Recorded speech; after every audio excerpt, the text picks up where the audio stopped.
Avant de commencer, clarifions deux notions. Qu'est-ce qu'une map dynamique et c'est quoi HTML?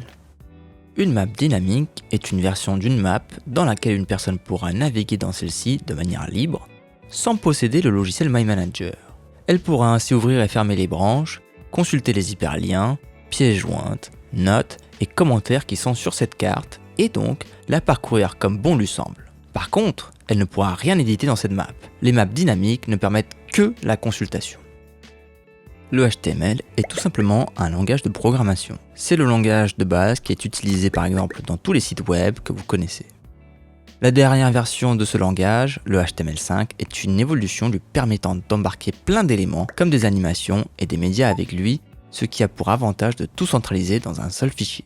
Ce langage permet entre autres d'exécuter une application depuis un fichier ou un site web. Vous l'avez compris, la map dynamique générée par MyManager est un fichier HTML5 qui embarquera la map ainsi que tous ses médias. Vous aurez deux choix pour partager la map dynamique, l'exportation map interactive HTML ou la publication HTML. Quelle est donc la différence entre ces deux modes de partage? L'exportation HTML de la map vous créera un fichier HTML local sur votre ordinateur. Ce fichier est un fichier qui s'ouvre avec un navigateur web, mais ne requiert pas de connexion internet pour être lu. La publication HTML, quant à elle, générera un lien web vers le fichier HTML, qui sera stocké dans votre compte MyManager. La map dynamique sera accessible via ce lien et, pour être lu, une connexion internet est requise. Quels sont les avantages et inconvénients de chaque méthode? En ce qui concerne l'exportation HTML, voici deux avantages et deux inconvénients. Le premier avantage est de disposer d'un fichier HTML qui peut donc être déposé dans un serveur qui vous appartient et dont vous gérez les accès.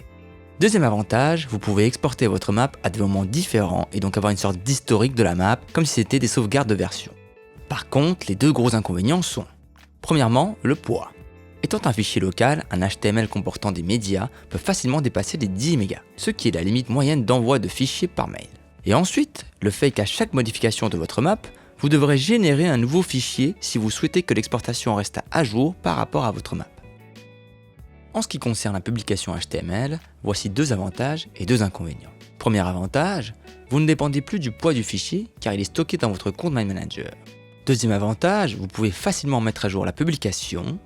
Du côté des inconvénients, nous pouvons citer la nécessité d'être connecté à Internet pour avoir accès à la map. Et le deuxième est que le lien de partage, même s'il est privé et non public, peut être transmis à n'importe qui. Vous devez être attentif à la circulation de ce lien. Il est possible à tout moment d'annuler la publication. Regardons maintenant comment exporter ou publier une map dynamique.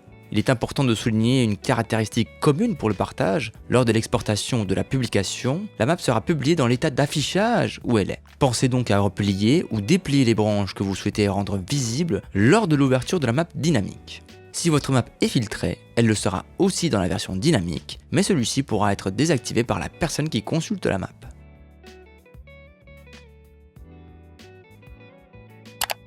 Pour l'exportation, la manipulation est assez simple. Une fois que vous avez décidé de l'affichage que votre map aura, rendez-vous dans Fichier, Exporter. Dans le listing de droite, choisissez l'option Map interactive HTML5. Le logiciel vous demandera de choisir un emplacement où sera enregistré le fichier. Attendez quelques secondes, selon le poids de la map, le temps de traitement peut être plus ou moins long. Par la suite, une nouvelle fenêtre vous permettra soit d'ouvrir le dossier pour retrouver votre fichier, ou directement de visualiser votre fichier. Si vous choisissez d'ouvrir le fichier, celui-ci s'ouvrira dans un navigateur web. C'est normal, un fichier HTML se lie avec un navigateur web, même si le fichier est local. Si vous avez choisi d'ouvrir le dossier, alors vous verrez dans celui-ci votre fichier HTML, souvent avec l'icône de votre navigateur web. Ensuite, deux options pour partager cette map dynamique à d'autres personnes. Dans le cas où c'est une personne externe à votre organisation, vous n'avez qu'à joindre le fichier HTML comme pièce jointe dans un mail et après réception, il pourra l'ouvrir et naviguer de manière dynamique à l'intérieur. Dans le cas où c'est une personne au sein de votre organisation ou une personne avec laquelle vous partagez un lieu de stockage, que cela soit un réseau local ou un serveur distant ou un cloud, vous pouvez déposer le fichier HTML dans un dossier partagé. Une fois disponible dans cet emplacement, il pourra l'ouvrir avec son navigateur web. Par contre, comme nous l'avons dit précédemment, si vous mettez à jour votre map, il faudra refaire l'exportation et le partager à nouveau. En ce qui concerne la publication, après avoir décidé de l'affichage de votre map, rendez-vous dans Fichier, Partager et choisissez l'option Démarrer une nouvelle publication. Après quelques instants, vous verrez une nouvelle fenêtre apparaître. Dedans, vous verrez un premier bouton Afficher qui vous montrera la map dynamique dans votre navigateur web. Une nouvelle option a été rajoutée depuis la version 24, vous permettant de forcer le mode d'affichage souhaité dans la publication, mais le basculement vers les autres modes restera possible pour les utilisateurs. Le plus important, le deuxième bouton Copier le lien, qui vous permettra de copier le lien de partage. Après l'avoir copié, vous pouvez cliquer sur le bouton Terminer. Le lien que vous allez copier est l'accès direct à la publication de votre map.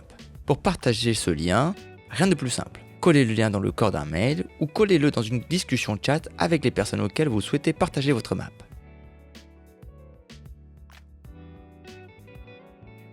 Une fois votre publication réalisée, en haut à gauche de votre map, vous trouverez une icône d'un nuage. Celui-ci vous ouvre 3 options importantes à connaître.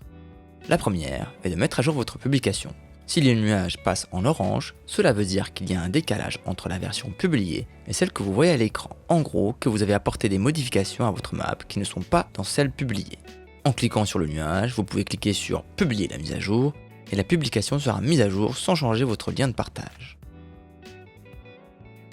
La deuxième est de retrouver votre lien de partage. Si vous l'avez oublié ou perdu, dans l'option Afficher les liens de partage, vous pourrez retrouver le lien. Et la troisième, annuler la publication. Cette option aura pour effet d'éliminer la publication et donc elle ne sera plus accessible via le lien partagé.